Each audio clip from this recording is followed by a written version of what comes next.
আমি গিয়েছিলাম সেই আগদের চর বিমল গোসাইয়ের বাড়িতে মতুয়া মহাসম্মিলনে।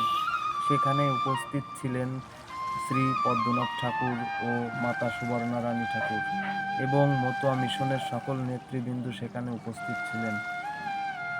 প্রায় 50টার উপরে মতুয়া দলের আগমন ঘটেছিল এবং ভক্তের ঢল নেমেছিল। সেখানে 3 দিনব্যাপী অনুষ্ঠানের আয়োজন ছিল। আজ দ্বিতীয় দিন আমি গিয়েছিলাম। জয় হরিবোল, এই জয় হরিবোল, জয় হরিবোল।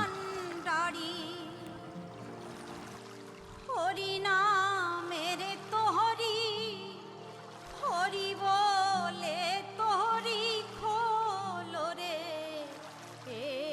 এবার, যদি যাবি